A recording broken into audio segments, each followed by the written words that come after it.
आइए हम प्रभु के वचन में जाएंगे। आज का वचन हम इब्रानियों के पत्र से लेंगे। ये ऐसी एक पुस्तक है कि पूरी दुनिया की जितनी पुस्तकें हैं, सारी पुस्तकों का नाम आप बाइबल में पढ़ पाओगे और जान जाओगे, लेकिन हमारे इब्रानी की पत्र लिखने वाले लेखक का नाम किसी को पता नहीं है, क्योंकि वो अपना आदर नहीं चाहता था, वो चाहता था कि हमारे परमेश्वर का आदर हो। इसीलिए वो इब्रानी की पत्र लिखने वाला व्यक्ति अपना नाम तक शेयर नहीं किया किसी से। तो इब्रानी अध्याय हम 10 निकालेंगे आज, और बहुत मोस्ट इम्पोर्टेंट आज मैसेज है जो प्रभु ने आज मुझे दिया। उस वचन के उस विषय में हम देखेंगे। 10 अध्याय को हम देखेंगे 19 से लेके 3 भाग में से मैं पढ़ाऊंगा आप लोग को, 3 भाग में। और आज का वचन मैं जो दूंगा ऑनलाइन जो डालूंगा, ये 3 भाग में होगा। तो आज 19 से हम 25 पढ़ेंगे और 26 से 31 पढ़ेंगे और 31 से 39, 3 भाग रहेगा आज हमारा 10 अध्याय इब्रानी। हाँ रोजा पढ़ो। भाइयों, ईसा का रक्त हमें निर्भय होकर परम पावन मंदिर गर्भ में प्रवेश करने का आश्वासन देता है। बस प्रभु इन वचनों के द्वारा आपको हम सबको आशीष दे। आमीन। प्रभु का वचन कहता है, हम ध्यान से सुनेंगे आज का वचन। आज का एक एक वचन बहुत ध्यान से सुनने लायक भी है।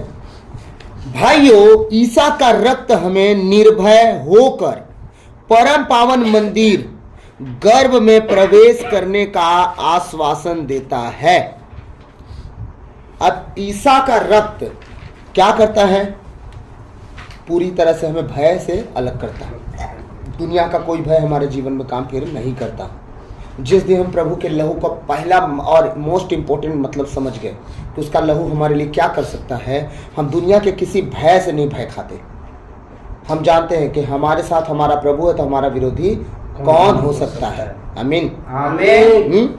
भाइयों, ईसा का रक्त हमें निर्भय होकर परम पावन मंदिर गर्भ में प्रवेश करने का आश्वासन देता है। ये है हमारा परमेश्वर का राज्य। कैसे? अब उसका लहू हमारे पापों से हमें छुड़ाता है ना। जब उसका लहू हमारे पापों से हमें छुड़ा दिया तो हम पाक और पवित्र हो गए।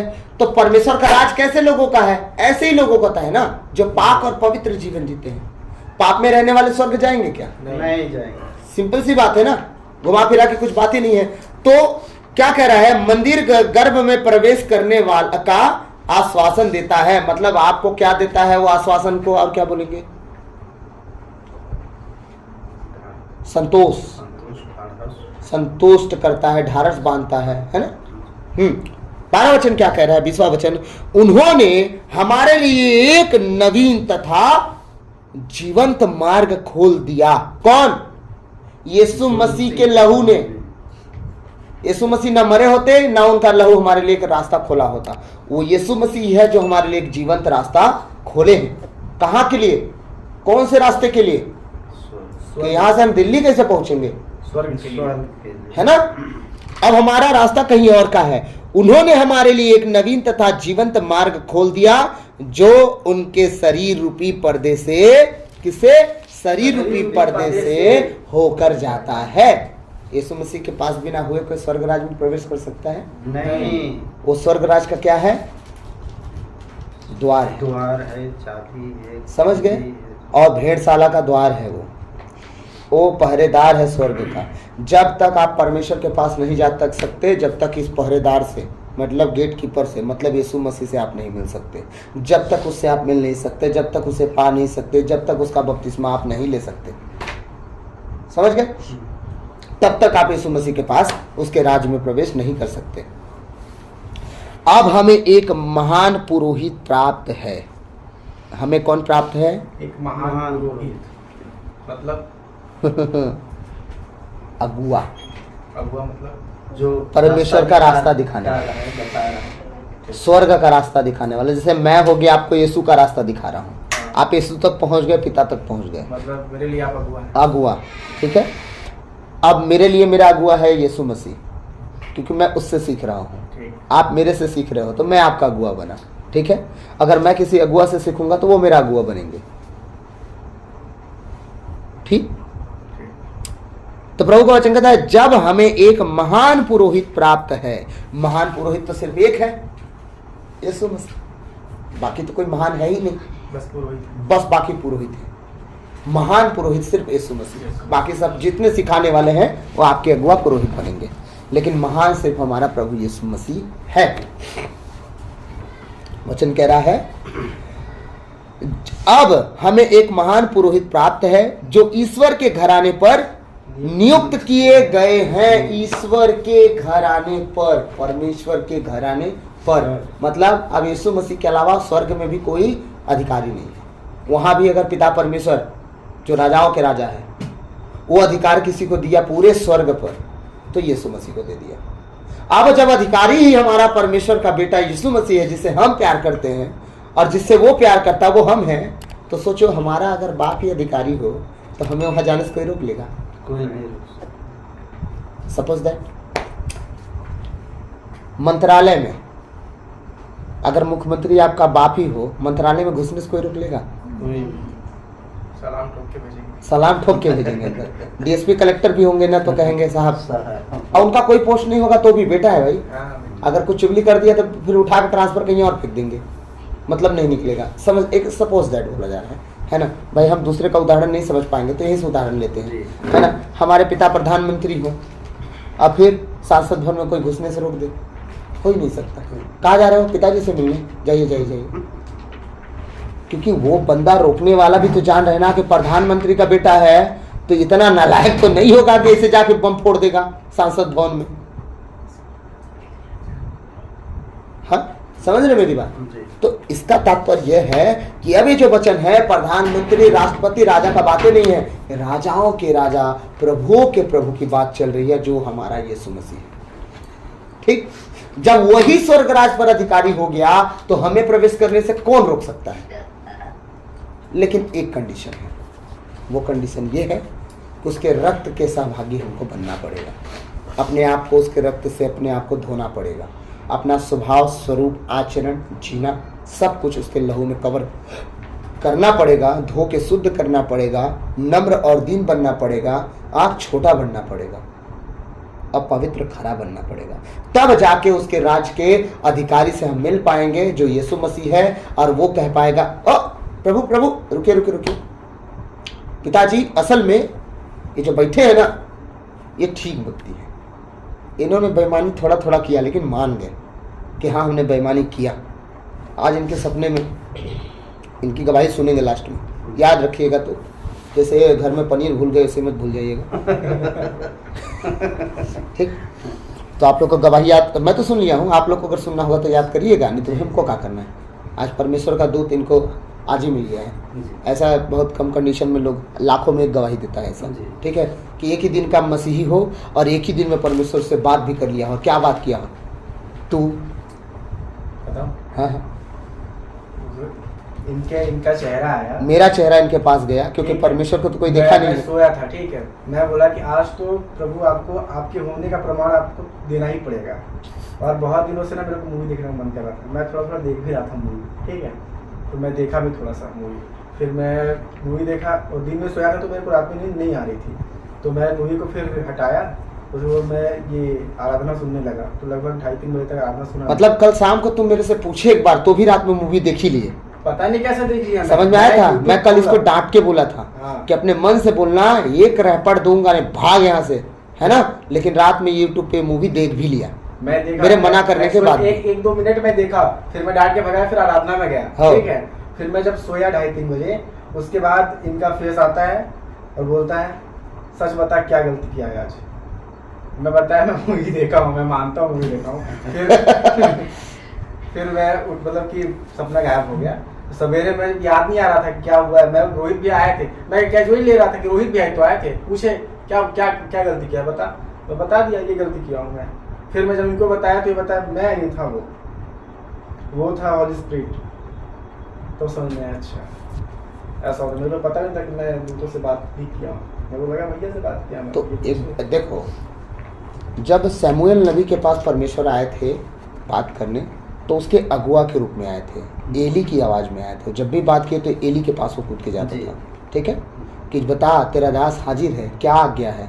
तो याद रखना, सपनों में जब परमेश्वर के लोग तुम्हें दिखे ना, जान जाना परमेश्वर खुद आया है तुमसे बात करने, क्योंकि परमेश्वर को हम देखे नहीं, इमेजिनेशन हम नहीं बना सकते, लेकिन जिसके मुंह से परमेश्वर के वचनों को हम सुन रहे हैं, परमेश्वर उसी मुंह को, उसी फेस को इस्तेमाल करता है, फिर उसी रूप में आता है तुमसे बात करने। ठीक, बहुत अच्छा किए हो कि तुम भैया गुनाह मान लिए हो, तो अब तो मूवी आशा करता हूँ नहीं घुसोगे देखने। नहीं। वेरी गुड, ठीक है। तो अब समझो कि जब परमेश्वर के लहू में हम कवर और सील हो गए हैं, तो जब परमेश्वर कहेंगे कि भाई मैं तुम्हें नहीं जानता, जाओ जाओ जाओ जाओ यहाँ से जाओ, यीशु से पूछेंगे ए इधर आ बेटा, इन लोग को जानता है? यीशु बोलेंगे हाँ जानता हूँ, ये लोग अपने गुनाहों को मान लिए हैं। ठीक है, अब एक जन आएंगे, प्रभु मैंने मुर्दे जिलाए, लंगड़े चलाए, अंधे दिखाए, मुझे कैसे भूल गए आप? पिता परमेश्वर पूछेंगे who is this guy, who are you man? हाँ पूछेंगे कि नहीं? यीशु मसीह से पूछेंगे तुम इसे जानते हो ना? प्रभु मेरे नाम से बहुत काम कर रहा था, ये सुना था मैं इसके बारे में, पवित्र आत्मा बताए थे मुझे, बहुत इधर उधर का काम किया है, बहुत इधर उधर का लंबा चौड़ा सुना था मैं, लेकिन फिर एक छोटी सी गलती, छोटी सी गलती मतलब हाँ, जिनको बढ़ा दिया गया उनसे छोटी छोटी बातों का भी लेखा लिया जाएगा, जिन्हें ज्यादा दिया गया है आशीष, उन्हें छोटी छोटी बातों का भी लेखा देना पड़ेगा कि तुम्हें इतनी आशीषें मिली, तुम फिसल कैसे गए? इसलिए परमेश्वर कहेगा कि मैं तुम्हें नहीं जानता। तो जब अब हम प्रभु के लहू में छुप गए हैं, तो क्यों ना हम उन गलतियों को छोड़े जो हमसे अब तक होती आई हैं, क्यों ना हम उन गलतियों से भागे जो हमसे अब तक होती आई हैं। आमीन, आमीन। आगे 22 से, इसलिए हम अपने हृदय को पाप के दोष से मुक्त कर और अपने शरीर को स्वच्छ जल से धोकर निष्कपट हृदय से तथा परिपूर्ण विश्वास के साथ ईश्वर के पास चले। वाह, आमीन, आमीन। कितना मैसेज भरा है इसमें। इसको पढ़ के लगता है कि आम का इतना बड़ा गुच्छा हो, एक साथ लटका हो और पूरा पका हो, कह दे तुम्हारा है, ये लो घर जाओ, मस्त छिल छिल के काट के दशहरी खाओ। ये वचन पढ़ता हूँ, ये वाला वचन जो 22वां वचन पढ़े ना हम एक साथ सब लोग, 1 2 3 पढ़िए। इसलिए हम अपने हृदय को पाप के दोष से मुक्त कर और अपने शरीर को स्वच्छ जल से धोकर निष्कपट हृदय से तथा परिपूर्ण विश्वास के साथ ईश्वर के पास चले। है ना आम का गुच्छा, सब कंप्लीट वचन। लो, जीने का तरीका सीखना है, एक वचन काफी है, सब कुछ इसी में, परिपूर्ण हो जाओ तुम। अब इसको एक्सप्लेन कर दे रहा हूं मैं थोड़ा सा, ठीक है। इसलिए हम अपने हृदय को, कौन हृदय है जिसके विषय में गीत गा रहे थे? हाँ, मन हृदय, जो बार बार इधर उधर भटकते रहता है, इस उस बात में लगे रहता है, जो चीज हमारी नहीं है उस पर भी मन लगे रहता है। आज हम कखा गघ नहीं जानते हैं, हम डॉक्टर बनेंगे ये सोच के बैठे हैं, पढ़ रहे हैं 12वीं में, डॉक्टर बनने की सोच रहे, कखा गघ नहीं पता, समझ रहे? ये फालतू चीजों में लगा ना हृदय। हाँ, अब इसे क्या करना है? इसलिए हम अपने हृदय को पाप के दोष से मुक्त करें। जितने पाप के दोष इसके अंदर चल रहे हैं ना, इसके अंदर उसे क्या करें? उस दोष से मुक्त करें। उन चीजों में लगना बंद करें, इधर उधर की बातों को सोचना बंद करें, सिर्फ और सिर्फ परमेश्वर की बातों पे ध्यान लगाएं। ठीक है, पहला। दूसरा, और अपने शरीर को स्वच्छ जल से धोकर।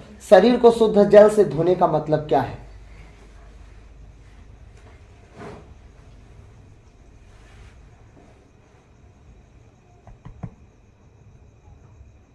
वचन रूपी पानी से स्नान करके भाई मेरे, ताकि तुम्हारे शरीर में, शरीर के द्वारा, शरीर तुम्हारे उठने बैठने के द्वारा, तुम्हारे चलने फिरने के द्वारा ऐसी गलतियां ना हो जो नहीं होनी चाहिए।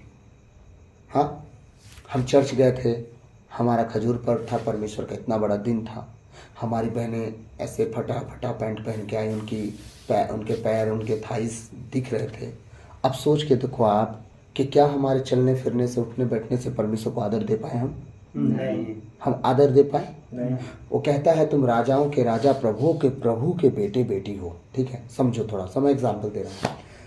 राजाओं का ड्रेस पहनावा, वेशभूषा, पोशाक देखे हो आप लोग कैसे पहनते हो लोग? Bell dress. लाइव तो नहीं देखे हैं, लेकिन टीवी वगैरह में देखे हैं। अरे वही है, वो लोग देखे हैं इसलिए वैसा करेक्टर चलते हैं। अच्छा, किसी और को, सैफ अली खान नवाब है बॉलीवुड में, सैफ अली खान नवाब, तो वो राजा का बेटा है समझो, तो उसका ड्रेस कोड तो देखे ही होगे, ऐसा तो नहीं है। उसका शेरवानी, है ना, उसका कोट पैंट पहनना, हाँ, एक वो जो पोशाक में आते हैं ना, तब उसे देखना। ठीक, अब डेविल स्पिरिट में जीने वालों का बात नहीं कर रहा हूँ कि भाई अब तो कुछ भी वही फैशन बना रहे हैं, पूरी दुनिया में चल रहा है, लेकिन हमारे मसीह भाई बहन लोग पहन के घूमना उनके लिए तो अच्छा नहीं है एक तरह से देखा जाए तो, है ना। अब देखो, जब पोशाक की बात आती है, राजाओं के सूट बूट की बात आती है, तो उनके कपड़े फटे नहीं होते थे भाई। यहाँ फट गए थोड़ा, यहाँ फट गए, ऐसे पहन के चलेंगे वो? नहीं। उनका कपड़ा अगर एक दिन पहन भी लिए, 2 दिन पहन भी लिए ना, तो दान कर देते थे, लेकिन पुराने क्या फटे पुराने पहनेंगे वो? भिखारियों का पोशाक है वो भिखारियों का एकदम करेक्ट गए तुम। ये बात ही है कि फटे चित्र कौन पहनते हैं? 2 व्यक्ति, एक पागल एक भिखारी। सही कह रहा हूं? एक पागल व्यक्ति होता है, उसे नहीं पता कपड़े का सेंस क्या है, तो पहन के चलेगा, और एक जो भीख मांगते हैं जिनके पास नहीं है। गलत बोल रहा हूँ? सही सही। क्या परमेश्वर जिसे संपत्ति दिया, धन दौलत दिया, उस क्या दुनिया में बस पैदाइशी वही चाल चलन चला था हमें पहनने के लिए फटे पैंट? नहीं। फिर एक रूल है कि जवान होने के बाद तुम्हें फटे ही जींस पहनने हैं? नहीं। क्या दुनिया में और कपड़े नहीं है पहनने के लिए? है। तो क्यों हम भिखारी और पागलों वाला ड्रेस पहने, जब हम पैसे भी दे रहे हैं, अपना पैसा भी दो, उनका फटा हुआ पैंट भी पहनो, जितना रिजेक्टेड माल है बेच रहे हैं वो लोग।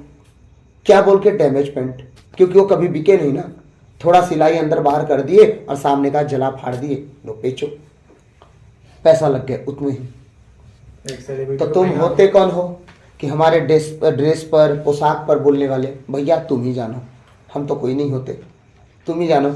बुरा उसे लगना चाहिए जो प्रभु को नहीं जानता। प्रभु के लोगों की बात कर रहे हैं, ठीक है, और प्रभु के लोगों के अलावा हम किसी से क्यों मतलब रखेंगे? हमारा उनसे क्या वास्ता? बात तो हमारे ईसाई भाई बहनों की हो रही है। अभी हम बाइक के पास जब तुम पनीर लेने गए थे, ठीक है, एक बाइक पर माता मरियम का रोजरी, ठीक है, उसके हैंडल में रोजरी बंधा हुआ है। मैं अपनी वाइफ को दिखा भी रहा था, देखिए उसकी बाइक के हैंडल में रोजरी बंधा हुआ है वाइट कलर का, और उसकी गाड़ी के टंकी पर लिखा है डेविल। डेविल किसको किसको तो नाम नहीं पता होगा, हमारे रोमन भाई बहन जानते ही नहीं डेविल किसका नाम है, बताइए। शैतान बोलेंगे तो जान जाएंगे। डेविल फैशन हो गया है। डेविल तो फैशन हो गया, पिक्चर आ गया ना उसका। डेविल का जब से पिक्चर आया तब से फैशन हो गया वो। नाम अपने आप को डेविल बोलना लोग, अपने आप को सच में डेविल बोलना शुरू कर दिए लोग। हाँ, शैतान, जिसे हम शैतान रोमन भाषा में बोलते हैं ना, उसे डेविल नाम इंग्लिश में बोला जाता है, डेविल, ठीक है। लूसीफर, बाइबल में उसका नाम लूसीफर है, ठीक है, वही इब्लिस, सांप, अजगर, समझ गए। ये उसका नाम टंकी पर बाइक के लिखवाया है, और वहाँ बाइक के स्टीयरिंग में रोजरी बांध के रखा है। बताइए किस वे में मसीहत चल रही है? और ऐसा करने से अपने आप को बहुत कूल समझ रहे हैं। कूल पूछो ही मत, कितने कूल, वो सुपर कूल है। Super cool. हाँ, सुपर कूल। और उन्हीं के जैसे, मतलब ऐसे वर्ड निकल जाते हैं कभी कभी कि कंट्रोल करना पड़ता है। उन्हीं के जैसे एक बहन भी मिल जाती है उनके पीछे बैठने वाली, फिर घूमते रहते हैं, फुर फुर तितली बन के उड़ते रहते हैं दोनों, समझ गए। एक ठो अभी हम लोग गाड़ी में घुसा दे रहा था, देखे कि नहीं देखे? देखा भाई। पीछे लड़की का बाल, पीछे लड़की का बाल इतना ऊपर उठ जा रहा था, और उसका प्राण तो स्वर्ग में था, ठीक है। स्वर्ग में मतलब 7 स्वर्ग है ना, एक स्वर्ग में 7 परमेश्वर के पास नहीं, ठीक है, पहला वाले में जहाँ शैतान विचरते रहते हैं, ठीक। उसका प्राण वहां उड़ा हुआ था, एक पैर नीचे लटका दी थी कि गिरेगी तो मैं रोक लूंगी, शायद रोक सकती भाई, कुछ भी कर सकती है, पैर में ब्रेक मार सकती है, वो कुछ भी कर सकती है। और उसकी बाइक इतनी स्पीड थी, अथी कौन, पल्सर, उसका तो डेप्थ बाइक नाम रखा है। एक तो दोस्त मेरा बोलता है भैया गाड़ी में डेप्थ बाइक है, जो इसमें जाता है वो चला ही जाता है बस सीधे। और लड़का नशे में धूत इतना साइड ले लिया कि मेरे ही गाड़ी के सामने साइड ले रहा है, और गाड़ी फुल स्पीड। मैं भैया मेरे वाला तू ही चला जा, मैं साइड हो लेता हूँ, और मैं 50 में घुस गया, वो निकल गया धीरे से। और उसकी गाड़ी 100 पार हो रही थी उस टाइम। स्पोर्ट बाइक, पिकअप पकड़ने में टाइम नहीं लगता है ना। और उस लड़की का प्राण एकदम ऊपर ऊपर उड़ रहा था, बस उसके बाल जैसे उड़ गए थे। बाल तो यही था, सटा हुआ बाल सर में, लेकिन उसका प्राण नहीं था उसके पास। सोचिए, तो ऐसे ऐसे लड़कियों के साथ ऐसी ऐसी लड़की बहनें भी मिल जाती हैं जो हाँ में हाँ मिलाती हैं। फिर क्या होता है बताऊँ? फिर क्या होता है? लड़का तो जिंदगी भर नशेड़ी गजेड़ी बना ही रहता है, क्योंकि वो लौटना ही नहीं चाहता ना। लेकिन वो बहन जब शादी करके जाती है ना, तो जिंदगी भर वैसे ही पति भी मिलता है। जैसा अभी छोड़ी थी तो बॉयफ्रेंड छोड़ी तो पति मिल गया, क्योंकि तुम खुद गलत करके गए हो तुम्हें अच्छा तो कुछ मिलेगा नहीं, मिलेगा तो गलत। ठीक है, जैसा तुम बीज बोए हो फल तो काटोगे। तो अब तुम्हें तो मिला जो, तो कर्म कांड वाला तो मिलेगा, प्लस जिंदगी भर एक एक कौड़ी के लिए भिखारी रहोगे जिंदगी भर, क्योंकि व्यभिचारी एक एक कौड़ी का भिखारी होता है और नशा करने वाला फटा चिथड़ा पहनता है, ये तय है। ठीक है, तो आप तो पहले पैसों के लिए तरस जाओगे, दूसरा घर परिवार चलेगा कैसे, तीसरा संतान का मुंह देखना आफत हो जाएगा, और हो भी गया तो भी दुर्गति में रहेगा।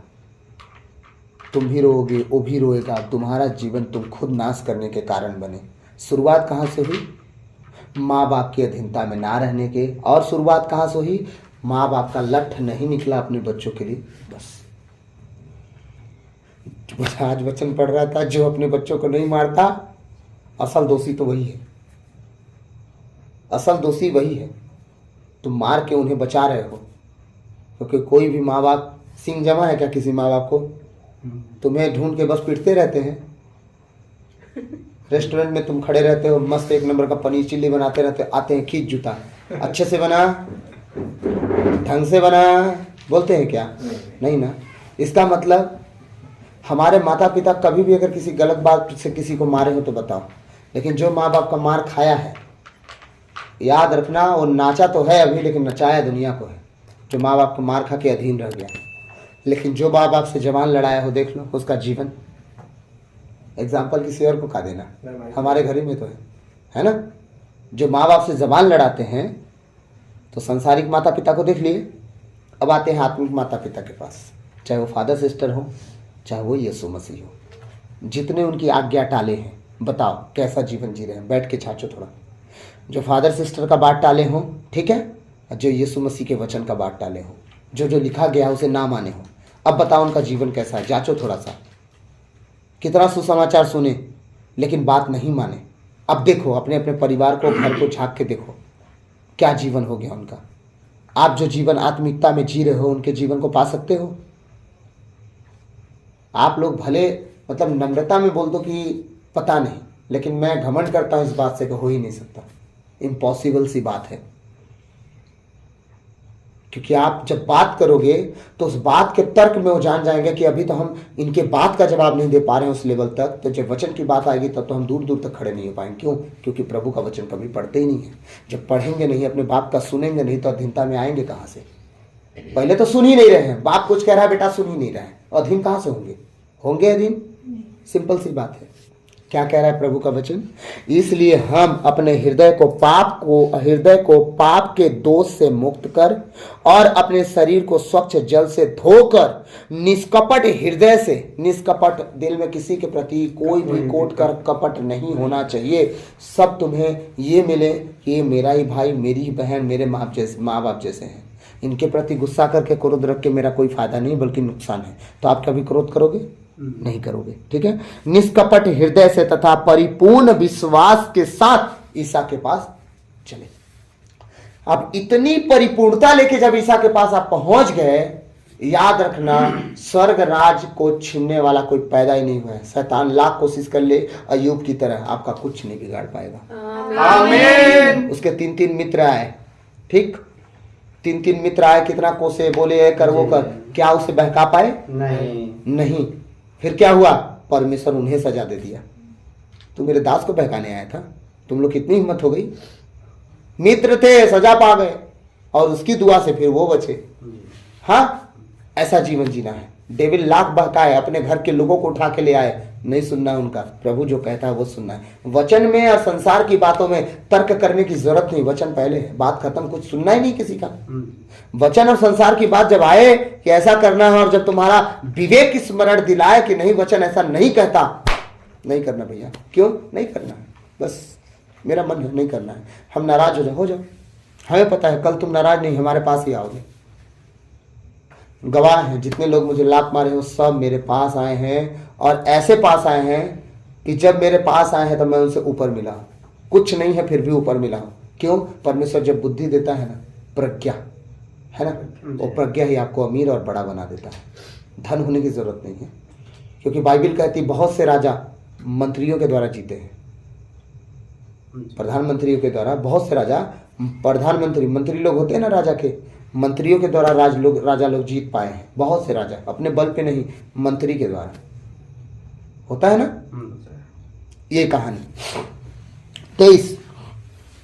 हम अपने भरोसे का साक्ष्य देने में अटल एवं दृढ़ बने रहें। हाँ, क्योंकि जिसने हमें वचन दिया है वह सत्य एक मिनट, प्रभु का वचन कह रहा है हम अपने भरोसे का साक्ष्य देने में अटल रहे। हमारा भरोसा कौन है भाई? यीशु। इससे पहले बात समझ में आई थी पढ़ते समय?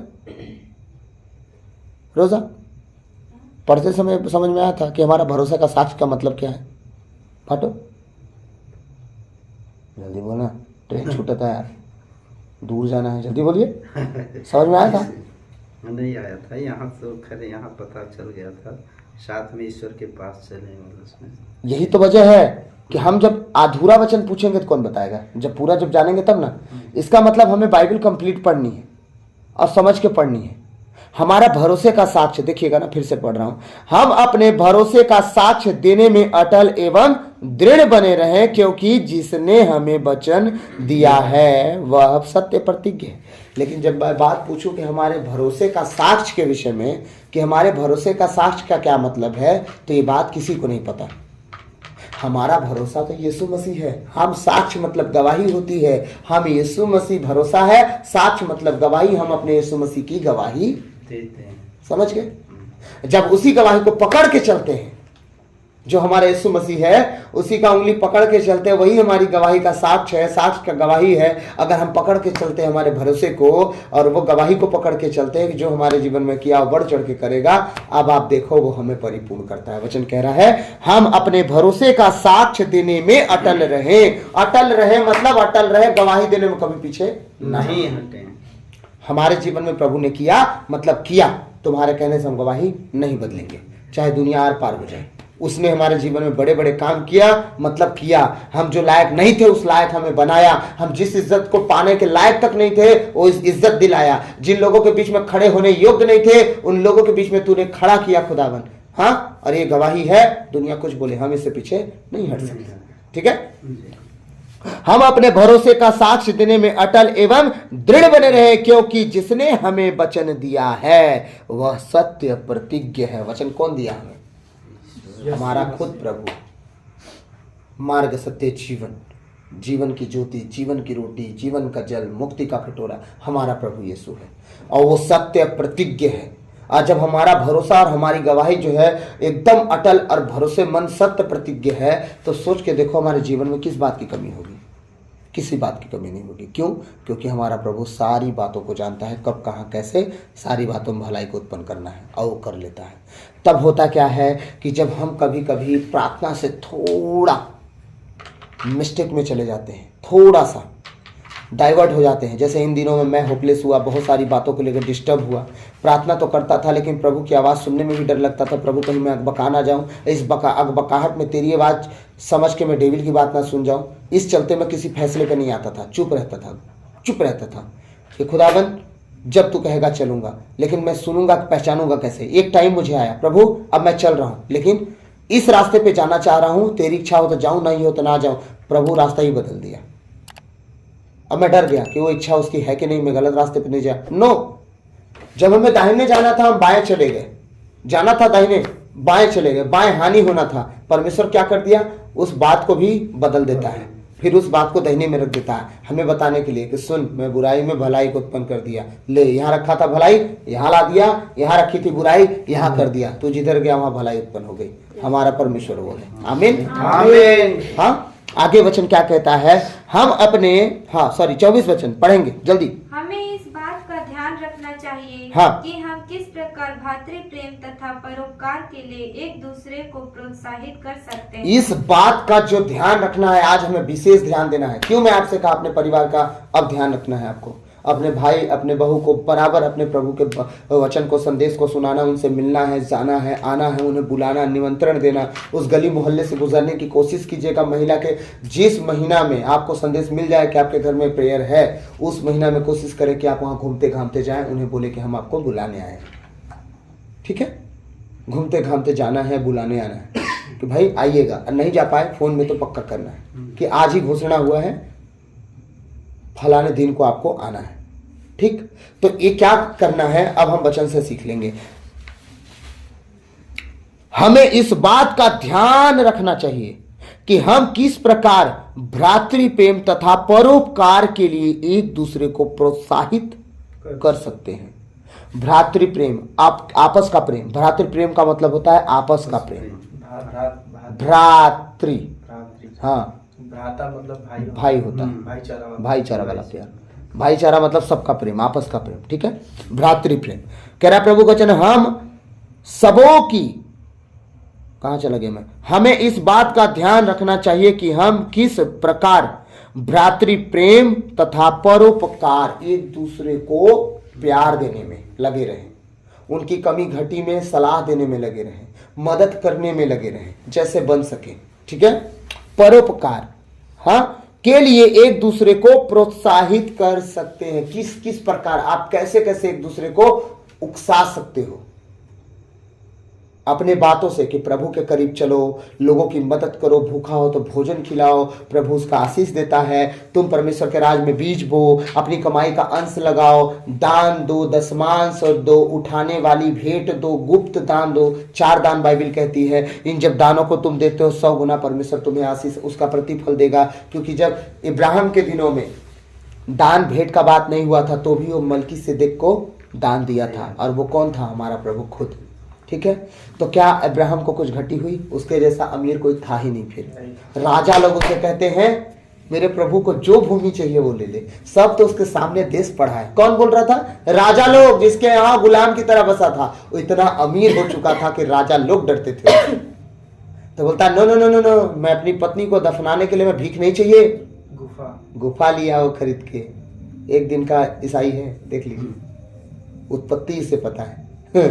ठीक, कहता है कि नो नो नो, फ्री में नहीं चाहिए, पैसा मैं पैसा दूंगा। तौल के दिया तो हाँ, तो बोलता है कि भाई बताया जाए कि उसका कितना है। नहीं नहीं तू रख ले, नहीं नहीं तू रख ले, नहीं नहीं तू बता।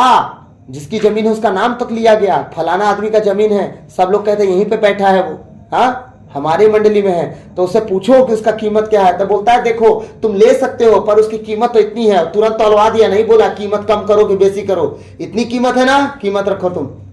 पूरी चांदी तौल दिया सेकेल सेकेल करके, और पहाड़ी को खरीद लिया। और उसमें गुफा था, और गुफा अपनी पत्नी को दिया दफनाने के लिए, और उसकी बहुत सी पीढ़ी उसमें दफनाई गई इब्राहिम की। कुछ समझ में आ रहा है? शायद वो खुद भी उसी में दफनाया गया था। हमें तो क्या करना है? हमें अपने परमेश्वर के लिए जीवन जीने का एक तरीका बाइबल से ही मिल सकता है, और उसे सदा पकड़े रहे, थामे रहे, क्योंकि बाइबल हर दिन नया हो जाती है। दुनिया की सारी पुस्तक पुरानी होती हैं, लेकिन हमारा परमेश्वर का वचन तब ना आज तक लोग पढ़े ही जा रहे हैं, पढ़े ही जा रहे हैं, पढ़े ही जा रहे हैं। नए नए भेद, नए नए रहस्य, हर बार हर वचन, हर बार हर वचन, हर बार हर वचन बदल जाता है।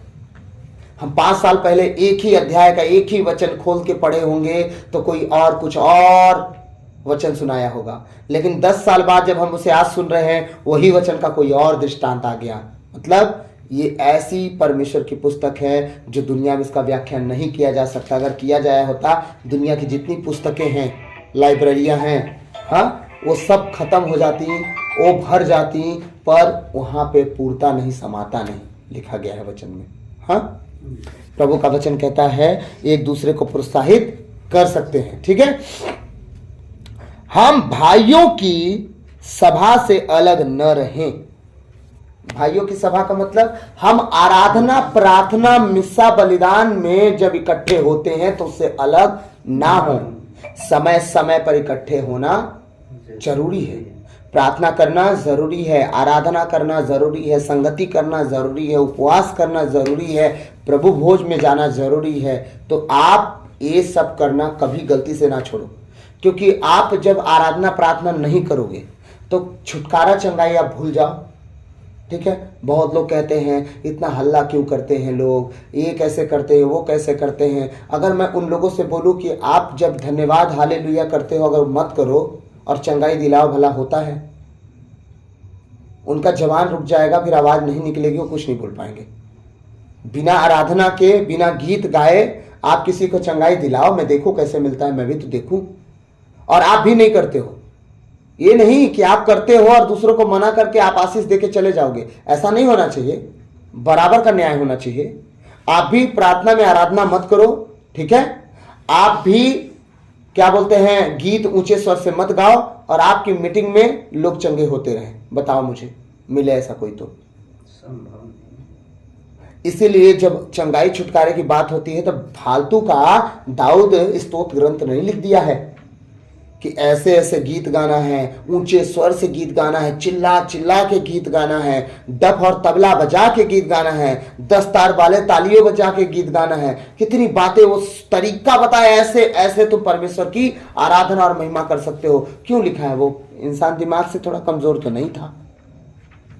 परमेश्वर की आवाज सुनने वाला व्यक्ति था। 66 लड़ाई लड़ा, जीता, कभी हारा नहीं इकोनॉमी। हर देश का इकोनॉमी लड़ाई जीतता है, हारता है, कुछ भी होता है, गिर जाती है। लेकिन दाऊद के दिनों में तो लड़ाई में इकोनॉमी नहीं गिरी, एक भी सेनापति नहीं मारे गए उसके। बस वो लड़े और जीते, लड़े और जीते, लड़े और जीते, कोई सेनापति घायल नहीं हुआ। क्यों?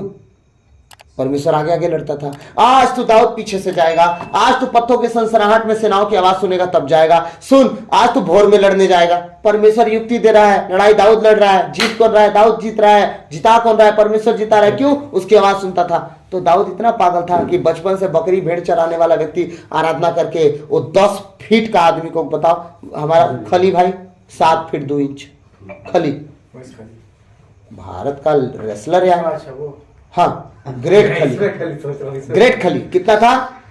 7 फीट 2 इंच, ठीक है। ग्रेट खली का हाइट 7 फीट 2 इंच, और गोलियत का 3 फीट ज्यादा, 10 फीट। समझ गए? खली से 3 फीट ज्यादा। और गोलियत बचपन से योद्धा था, खली भी भाग जाते उनको देख के।